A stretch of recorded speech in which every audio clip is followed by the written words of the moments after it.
Hello, Sarah. How are you feeling today? Honestly, it hasn't been great at all. For the past couple of weeks, I've been experiencing this persistent, dull ache in my back. It's not sharp or severe, but it's constant enough to bother me throughout the day. No matter what I do, whether I rest, try light stretches, or take over the counter painkillers, it just doesn't seem to improve.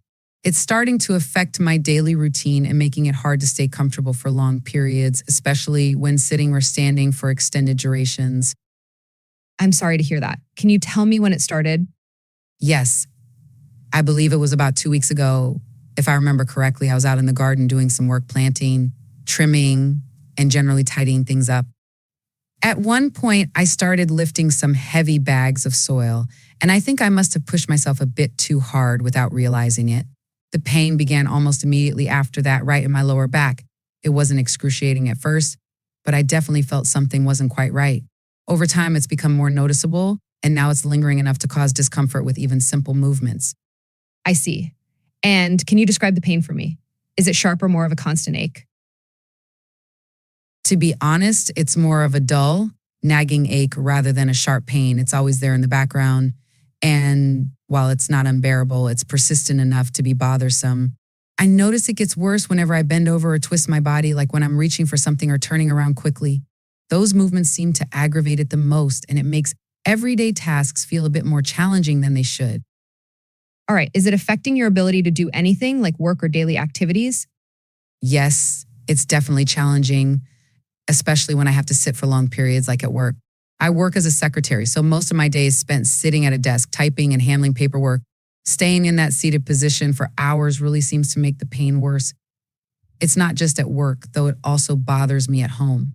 Simple tasks like picking up groceries, bending down to grab something, or even just standing in one place for too long can become quite uncomfortable. It feels like there's no escape from the discomfort, no matter what position I'm in. Sounds uncomfortable. Have you tried anything to relieve the pain? Well, I've tried managing it on my own by taking some over the counter painkillers like paracetamol, but honestly, they haven't made much of a difference. The relief, if any, is pretty minimal. I've also been using a hot pack on my back to ease the discomfort, which does help a bit while it's warm. But unfortunately, the pain seems to come back not long after I stop using it. It feels like these are only temporary fixes and they're not really addressing the root cause of the problem. Have you had any other treatments before, like physiotherapy or seeing a doctor? No, this is actually the first time I've ever had an issue like this, so I haven't seen a doctor about it yet.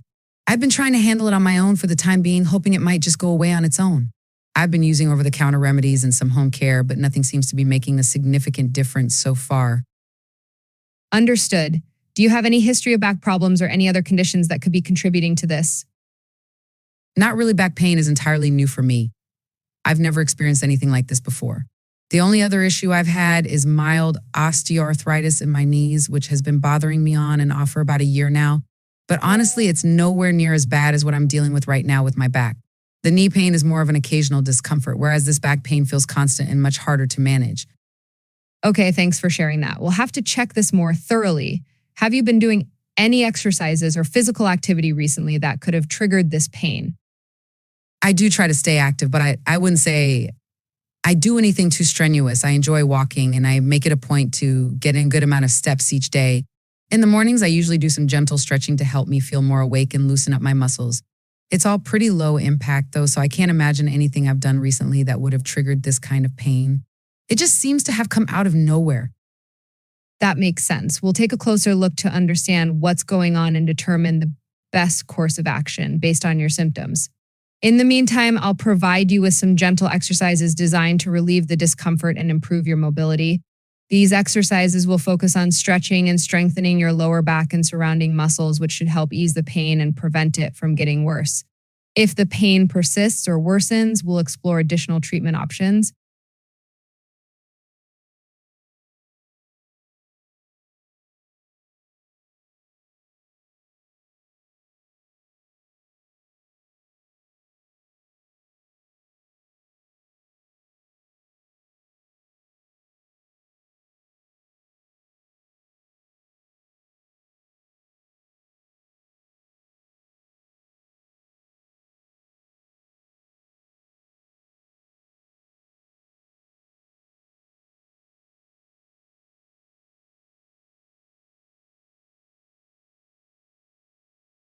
Good morning, Mr. Carter.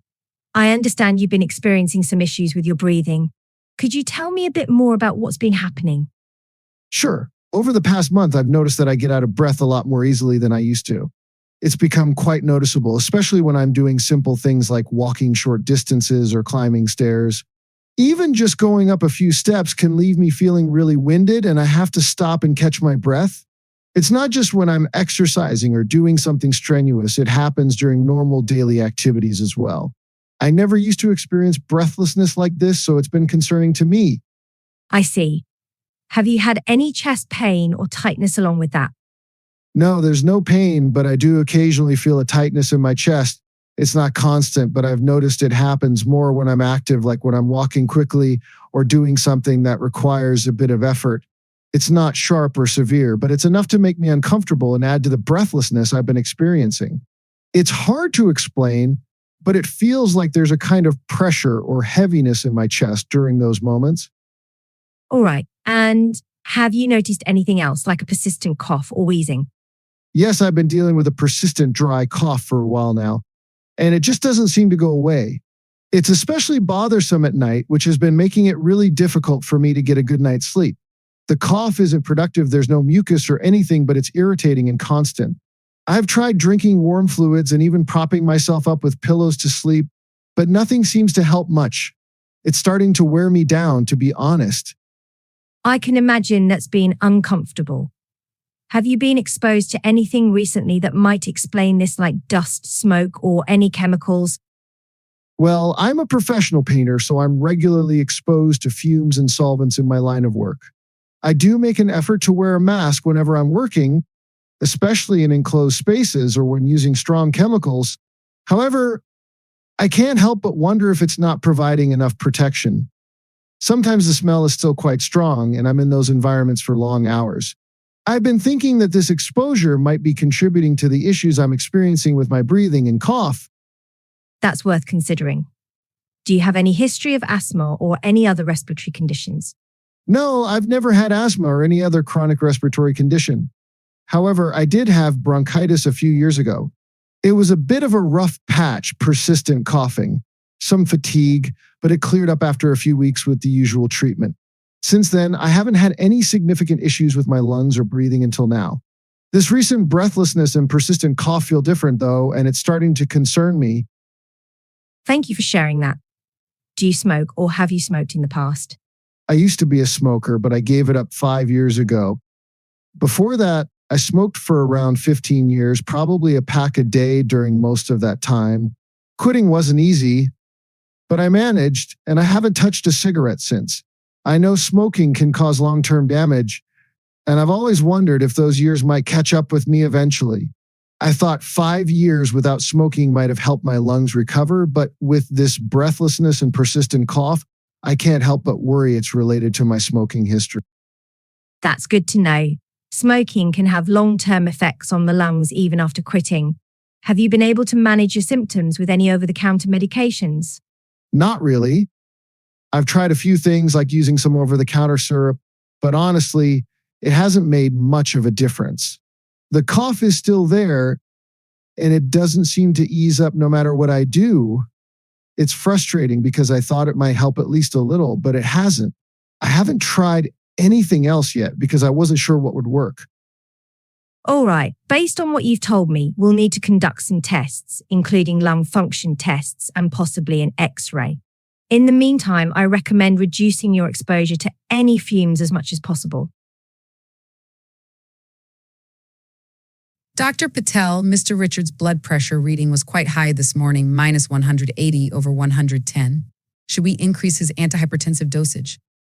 That's concerning. Did you double check the reading? Yes, I repeated it 15 minutes later and it was the same. Okay, let's monitor him for the next hour and check again. If it doesn't come down, then we'll adjust his dosage.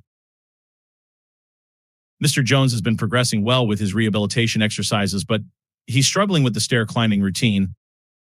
That's good to hear about his progress. Should we adjust his exercises? Yes, I believe it's a good idea to make some adjustments. We can modify the stair climbing routine to make it less challenging for him while still ensuring that it contributes to his rehabilitation goals. For instance, we could start with shorter, lower steps or perhaps reduce the number of steps initially. This way, he can continue to work on building strength and coordination at a manageable pace. The key is to ensure we're progressing gradually without causing too much strain or discouragement. We'll maintain a focus on improving his leg strength, but with a more patient approach to avoid overwhelming him. During the night shift, I noticed that Mr. Davis's oxygen saturation level dropped to 85%, which is below the acceptable range.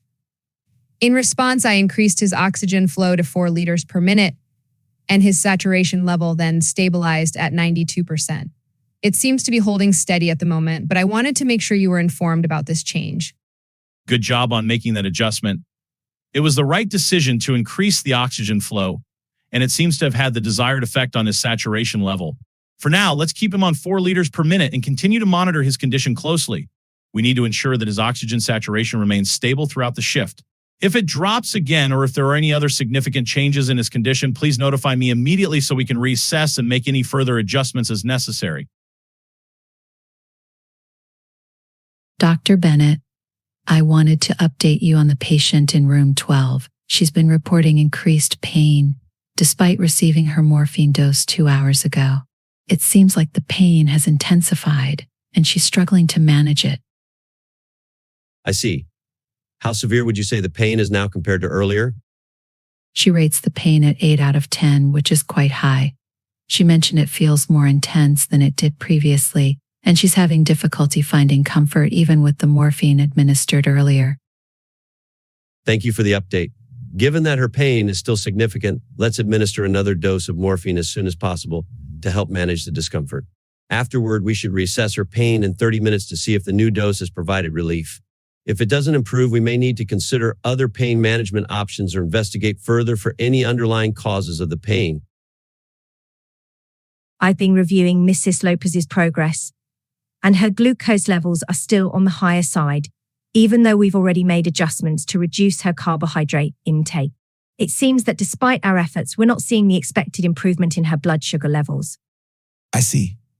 Given that her carbohydrate intake has been reduced, should we consider adjusting her meal plan further to help manage her glucose levels more effectively? At this stage, I don't think adjusting the meal plan again is necessary. Before making any more changes to her diet, I'd like to try a new insulin timing schedule first. We can modify the timing and frequency of her insulin doses to see if that helps stabilize her glucose levels more effectively. If we still don't see an improvement after trying the adjusted insulin schedule, we can then consider further dietary adjustments or other strategies.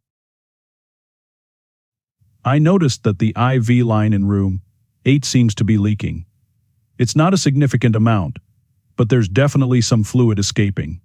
Should I go ahead and replace it now, or is it okay to wait until the next scheduled change? If the IV line is leaking, it's best to replace it immediately, even if the leak is small. We don't want to risk infection or compromise the effectiveness of the fluid delivery. Leaks can lead to complications, such as the potential for bacteria entering the system or inadequate fluid infusion.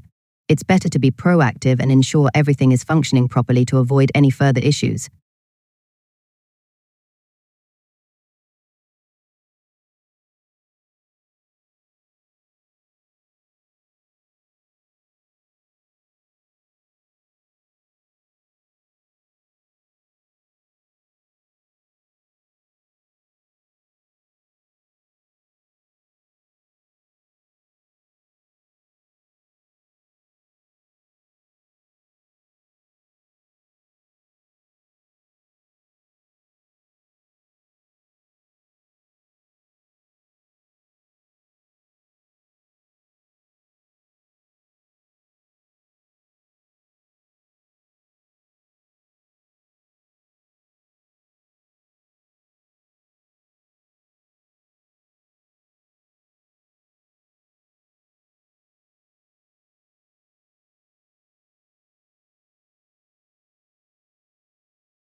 Good afternoon, everyone. Today we're going to be discussing the management and treatment of hypertension, a common yet serious medical condition.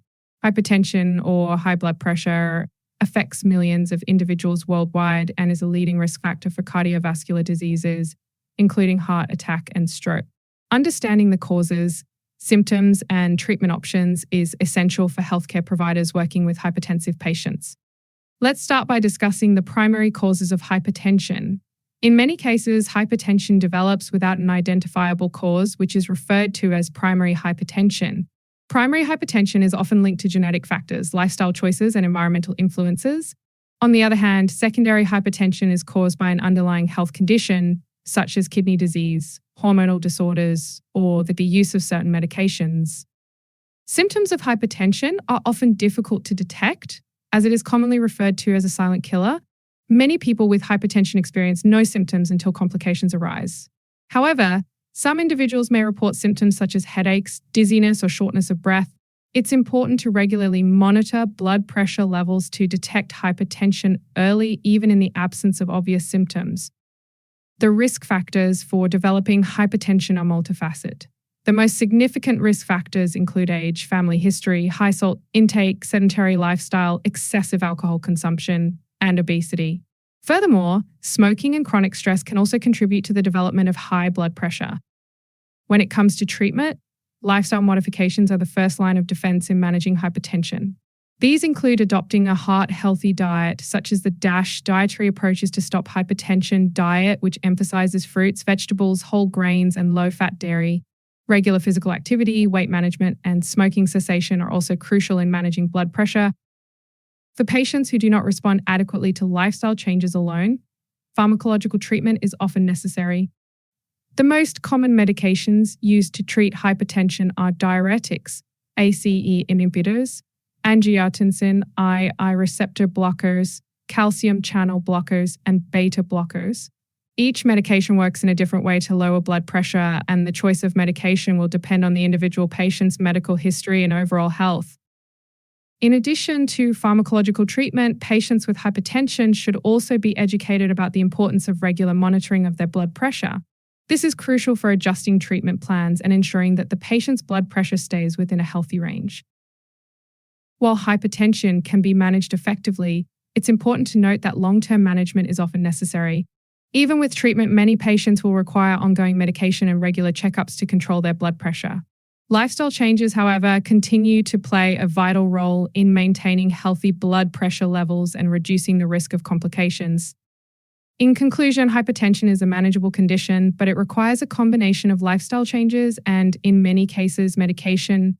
Early detection and consistent management are key to preventing long-term complications such as heart disease and stroke. As healthcare providers, we play an essential role in helping patients understand the importance of managing their blood pressure and providing the necessary support for successful treatment outcomes.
Good afternoon, everyone. Today, we'll be discussing the management and treatment of type 2 diabetes mellitus, a chronic condition that affects millions of people worldwide.